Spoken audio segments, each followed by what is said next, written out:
right, so we're up in 10 cars. The first 2 cars I saw both went into the wall.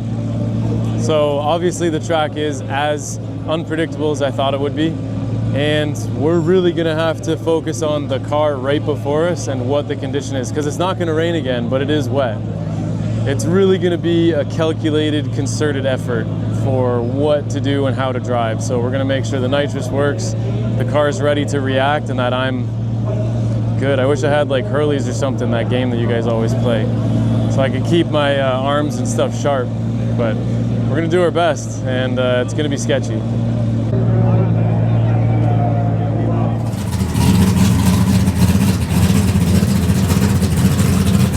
It's fantastic to have our very first Canadian driver here with us, Josiah. Now, you've had a tricky start to the season, and as a driver coming over to Drift Masters, can you tell us what it's like to line up with this grid of drivers? Is it quite intimidating, or are you up for the challenge? I'm definitely up for the challenge. The first 2 rounds we blew the engine, and then the second round we blew our rack, but everyone here is so welcoming and helping, so we had no problem getting to fix those problems. It's just we didn't get on the track on time. But driving with these guys, it's amazing. You can trust everybody, and I'm having a blast. Can you give us a bit of a track update? I mean, you were telling me a second ago, it's kind of worst case scenario, because like at least if it's full wet, you know you're dealing with one condition all the way through, but we're getting a little bit of dry now, and I can see that grip is definitely heating up as you're coming into the first corner. Yeah, we would really like the weather to make up their mind, because if it's all the way wet, then it's fine. If it's all the way dry, great. Right now, you're going to find that if you don't know the track and where the grip is, you're going to have a really hard time. And we're seeing that now, where you don't know where the front's gripping, but the rear is, and vice versa. So 2 cars, 2 wall hits, it's going to be tough. Absolutely. Thank you so much, Josiah, and good luck in your qualifying run. Josiah Flay's the only Canadian driver on the grid. This is an amazing car. It's the only Chevrolet C6 Corvette competing in Drift Masters, and it is a wild machine, naturally aspirated with all the nitrous and running about 900 horsepower. It's not going to need all of that, but that NA engine could work for him here. And he said this is going to be around. He wants to redeem himself, but he's going very wild and very early. And he misses out of zone 1. Yeah, he come way early to outside zone 1. Now he's going to struggle for outside zone 2, but could that be a nice tactic? Because look at the line he takes. He washes out of outside zone 2 now, dials on the angle, looks for that inner zone, and he washes across the circuit, wheel up on the curb. Can that help push him to that outside zone? Just about. As Josiah now makes his way down the hill, he's carrying a lot of speed. As he comes over that bump, he's going to go super wide, and he does once again manage to balance it. Now he needs all the power. Now he needs to squeeze the throttle and unleash that beast. That's not a bad, do you know what? That's not a bad lap in these conditions. It's very tricky. He went a little bit, what he did was he went up the straight testing the grip. He got the timing a little bit wrong on the initiation, came in at it a little bit too late, but it actually helped him get into the zone later and not into the wall. So you can see one of the few drivers not making a collision with the wall, but also not staying all the way in the zone. You see that white line on your screen, kind of comes out of it early. But you know what, getting around smoothly, safely, without doing damage to the car seems to be the way to do it.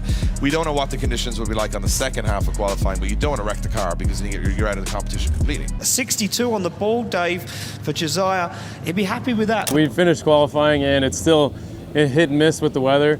We got a 62. It was a little weird starting in the chase lane, which kind of threw me off on the first outer zone, but the rest of the track I was able to figure it out. I just need to go a little bit deeper and basically put it all out on the line now that we have a score on the board. How is that 62 going to hold up? We have no idea. There's a lot of zeros and a lot of low scores, so we're going to see on the second run what this weather does and what we have to do. Again, the car that goes right before you is like the most important car that you can watch, so that you know exactly where to floor it and when not to. That's all I got. We'll see how we do.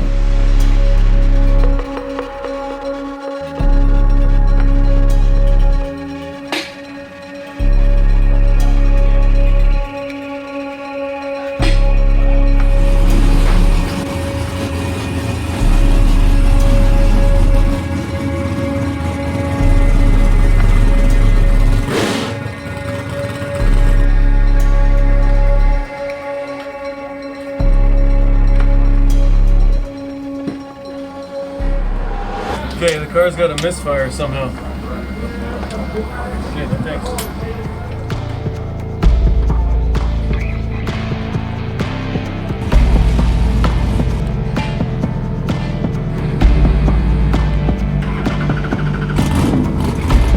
Anything can happen, because now the clouds are starting to come towards us, and I think this is not all over yet for the weather conditions. But look at this, Josiah Falaise shakes his head and says, I have absolutely no idea what's about to happen next. Now he has got a score on the board, 62. He's in 26th position.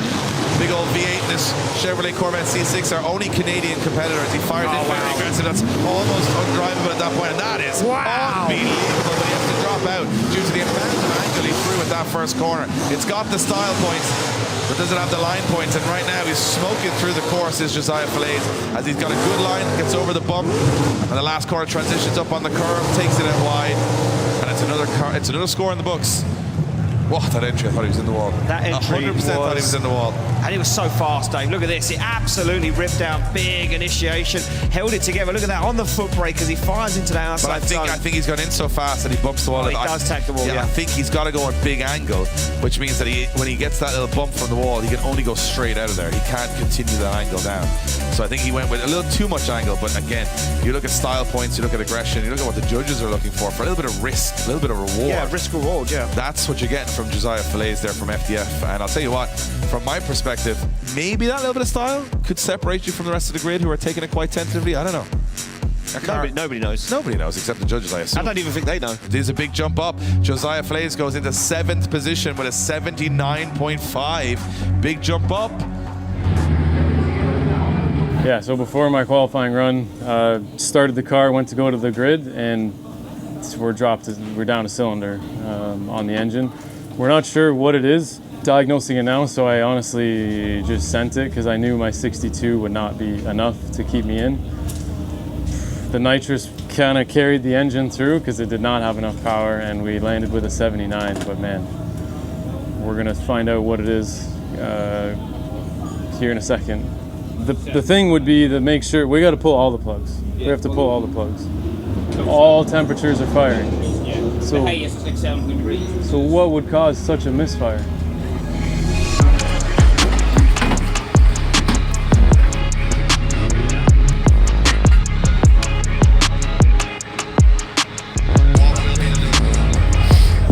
We just did a compression test on all cylinders, which is great. Lloyd's helping us out with that, and now he's gonna fire.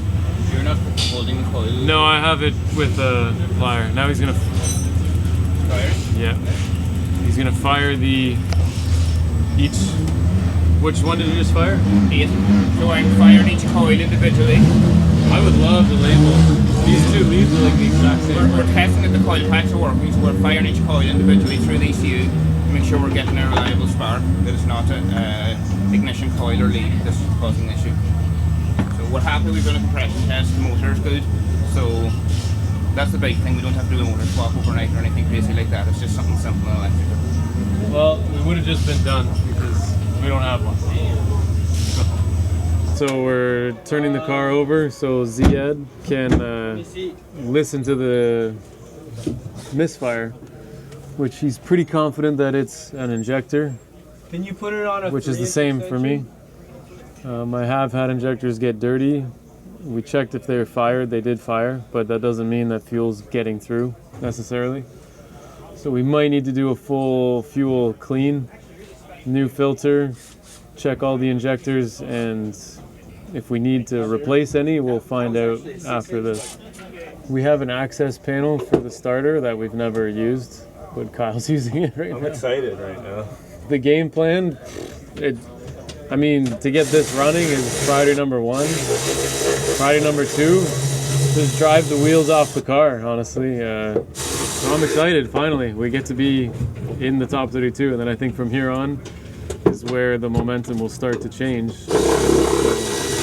Just got to get this fixed. So my mind hasn't even really gone there yet until we fix this. That's when I'll be able to sleep. Oh yeah, baby.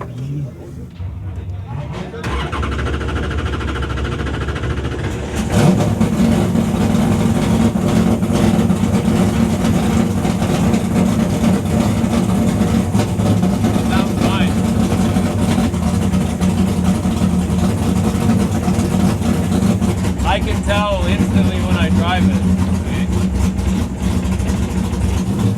Sounds good. Oh, it's good. Yeah, everything's working, which it's not necessarily a good thing because now we don't know what the problem was. Okay, guys. Well, thanks a bunch for the help. No problem. You did a great job. All right, what's the plan of attack for tomorrow now we're actually in? I mean, our leads have been pretty solid. Outer Zone 2 could use a little tweaking. And then going through from Inner Clip 3 to Outer Zone 4 just needs that little bit. Transitions a little too quick, a little too early. As long as we can get that to draw out a little, or later maybe, we could take it. We could do it. This guy's an animal in the chase, so I think we got it.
Yeah, we're heading into top 32, doing the best we can with the car. Alignment's not perfect, but the show's got to go on. So we're gonna pull up to the grid and do our best to try to get into the top 16, which will give us 2 hours to then further perfect this car, which might be impossible.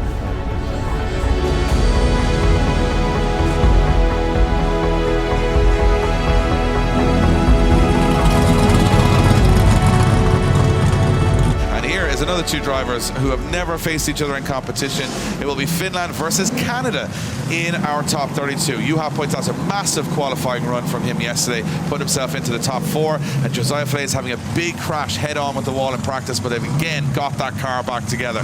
It was an issue with another driver again in practice. They're going so hard in practice, they're barely making the top 32. It will be Canada to chase in Finland as now a bit of rain starts to fall and Poilasko hits that first corner. Yeah, look at this, rain on the camera now. This could start getting treacherous for these guys, and the chassis rail on Josiah's Corvette is bent. He says the car doesn't drive right. One side is 2 inches lower than the other. Can he hold it together? He's left some ground as Juha Poitas now fires away, but Josiah makes himself back into the battle. You can see that car is so hard to drive, but he still makes a brave dive through the smoke, looks for the rear wheel, and that car looks like an animal to try and drive, Dave. Yeah, definitely. I mean, he hit the wall dead square on with the front end, so he's bent one of the chassis legs. They've tried to align the suspension around it, but that car is not 100%. It's probably not even 50%, but again, he's come all this way. He's made it to his first top 32 here at Drift Masters, so he's given it a go, and you know what? He put himself in the fight. It wasn't the cleanest of chases, but he definitely had the proximity. And for me, yeah, look at that front wheel. Look at the camber on that passenger side to Josiah. You could see how damaged that chassis is. The wheel just not right, and the car doesn't look easy to drive. No. Yeah, rain started halfway through the run. Oh, here, anything can happen now. Oh, wow, and this is bad rain. This is absolutely hammering down. Yeah, this is heavy. We're going to go from a dry track to a full wet track in halfway through a battle. And Josiah Flay is going to be the first car today with a car that isn't steering correctly to go into the first corner with a wet track, and oh, who knows what's going to happen next. Well, there we go. They're going to try it, and they flick it across the circuit, and there we go. In a heartbeat, it goes full wet. Josiah hits the tyres, hits the wall, buries it, puts it into a big spin, and hits the other side on the wall. Oh, that Corvette's taken a big hit there, and Josiah has... Yeah, you could see the car just reacting on the entry. Just didn't look right to me. It looked like it was really, really all over the place. And then when he went in, it almost dramatically spun out as well when he hit that wet patch coming through the wall. Oh, look at the front wheel, Dave. Look at the damage he's done. Yeah, there's a lot of that Corvette. And it took a Poitas, so he knows this one's in the bag. He knows he's going to top 16. And I think he would have been super thankful that he led the first run in the dry And you can see as Josiah comes in, he buries the car into that first wall. He bounces out of it, then it hits that wet patch of rubber, and you can see absolutely no grip there. Look, right here, no grip. That's the dip. Yeah. The dip in the tarmac, and the rain sits in it, and all the rubber sits in it. And you can see as he hit that, there was absolutely no control, and unfortunately, Josiah hits all 4 corners of the Corvette. But all he had to do was hang back, and Josiah, I can't even believe that car has made it back to the results area, as it shows the build quality of that Canadian Corvette. And it is going to be Juha Pointalaakso from Finland getting the win and going through to the top 16. Well, that's it. We could not manage to get 2 dry laps in a row, so I don't know. We might have crashed like 15 times this weekend. Pretty much every lap. We were into the wall, which is fine. I can manage the car in the wall because everyone's got to hit the back and kind of use it as a guide. But the first lap, it started raining, so it was still dry. The second lap, it dumped in about 20 seconds. And I have a full, like, I'm not gonna say dry setup, like there's not much of a difference between wet and dry, but like the car was set up for dry. And the frame rail's all crooked, the camber on this side is like 4 degrees more than it should be, and going into the wall, obviously this is Drift Masters, you need to go in as hard as you can, give the best run you can. 2 dry laps, I think we could have had it, honestly. The chase was close proximity, could have been better in the zones, but a good first battle, honestly. We don't have that many chase practice laps here. The good run in the lead, he would have had a hard time keeping up with this because, man, his lead was slow. Other than that, that's pretty much it. You know, we did, let's say in Spain, we didn't even get to do a run. In Ireland, we got to do qualifying, and then here we made it into top 32, so it only makes sense for Riga to do 16, and then, you know, Hungary 8, Poland top 4. That's what would make sense right now. So we got some points, and we got a lot of work to do on the car.